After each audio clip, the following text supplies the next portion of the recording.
Akashvani 101.4, Devikulam spice FM. Tourism diary. പ്രിയ ശ്രോതാക്കളെ, tourism ഡയറിയിലേക്ക് ഏവർക്കും സ്വാഗതം.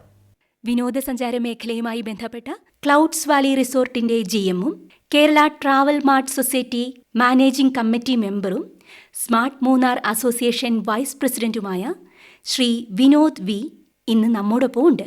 അദ്ദേഹത്തോട് നമുക്ക് കൂടുതൽ കാര്യങ്ങൾ ചോദിച്ചറിയാം.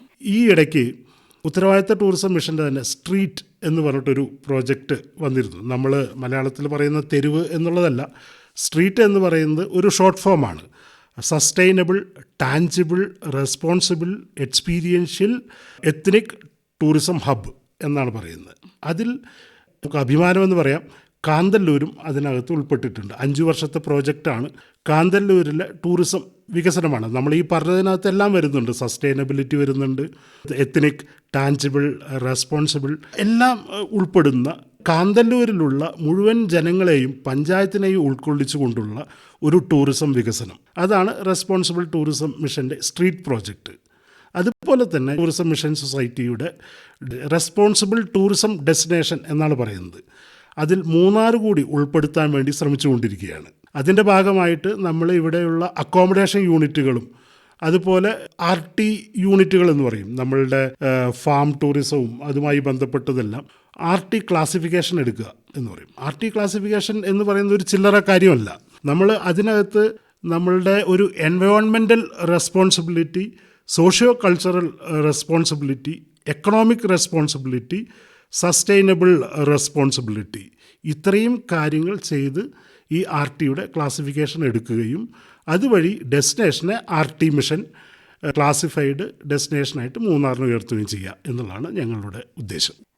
റെസ്പോൺസിബിൾ ടൂറിസം തദ്ദേശീയരായ ആളുകളെ എങ്ങനെ സഹായിക്കുമെന്ന് കൂടി ഒന്ന് പറയാമോ? പറയാം. അതായത് ടൂറിസത്തിൻ്റെ ഒരു മറുവശം എന്ന് പറയുന്നത്, നമ്മൾ ഒരു പ്രദേശം, നമ്മളുടെ മൂന്നാറടക്കം അതെല്ലാം ഒരു റൂറൽ പ്രദേശമാണ്. നമ്മളൊരു പ്രദേശം ഒരു ടൂറിസം ഡെസ്റ്റിനേഷനായിട്ട് ഡെവലപ്പ് ചെയ്യുമ്പോൾ അത് തദ്ദേശീയർക്കും അതിൻ്റേതായിട്ടുള്ള ചില ദോഷങ്ങൾ കൂടി ഉണ്ട്. കാരണം വരുന്ന ടൂറിസ്റ്റുകളും ഈ ടൂറിസം സ്ഥാപനങ്ങളെല്ലാം അവരുടെ കൂടി പ്രൈവസിയിലാണ് കടന്നു കയറുന്നത്. ഈ വരുന്ന വിനോദസഞ്ചാരികളും അവർക്ക് സൗകര്യമൊരുക്കുന്നവരും മാത്രം ഇതിൻ്റെ ബെനിഫിറ്റ്സ് ഷെയർ ചെയ്ത് പോവുക എന്ന് പറയുമ്പോൾ അതൊരു വൺ സൈഡഡ് ആയിട്ടുള്ളൊരു കാര്യമാണ്.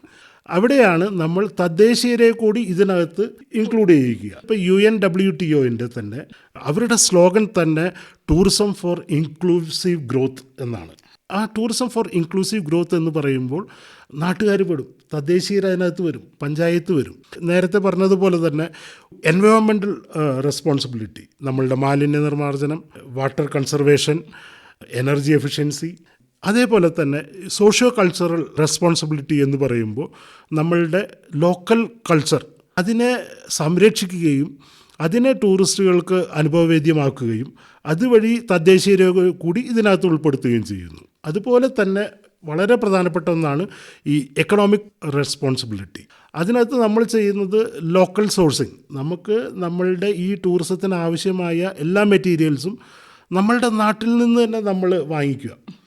അതുപോലെ തന്നെ നമ്മൾ ഈ RT മിഷൻ്റെ ക്ലാസിഫിക്കേഷൻ കിട്ടണമെങ്കിൽ കമ്പൽസറി ആയിട്ട് വേണ്ട ഒന്നാണ്, നമ്മളുടെ ജീവനക്കാരിൽ 60% ലോക്കൽ എംപ്ലോയ്മെൻ്റ് ആയിരിക്കണം.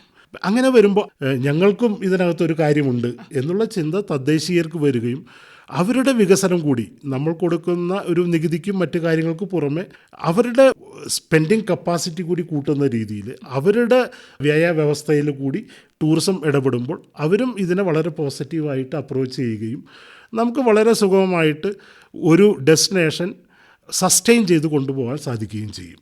സാറ് പറഞ്ഞത് വലിയ കാര്യമാണ്. ഇതെല്ലാം സാധ്യമാകട്ടെ എന്ന് ആശംസിച്ചുകൊണ്ട് അടുത്ത ചോദ്യത്തിലേക്ക് കടക്കാം.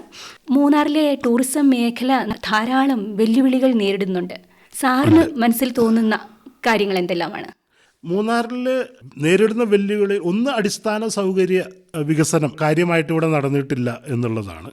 രണ്ടാമത്, ട്രെൻഡുകൾ അഡാപ്റ്റ് ചെയ്യുന്നത് ടൂറിസം മേഖലയാണ്. വിനോദസഞ്ചാര മേഖലയുമായി ബന്ധപ്പെട്ട കൂടുതൽ കാര്യങ്ങൾ ശ്രീ വിനോദ് വിയുമായി ചോദിച്ചറിയാൻ ടൂറിസം ഡയറിയുടെ അടുത്ത അധ്യായത്തിൽ ഒത്തുചേരാം. നന്ദി. ടൂറിസം ഡയറി സമാപിക്കുന്നു.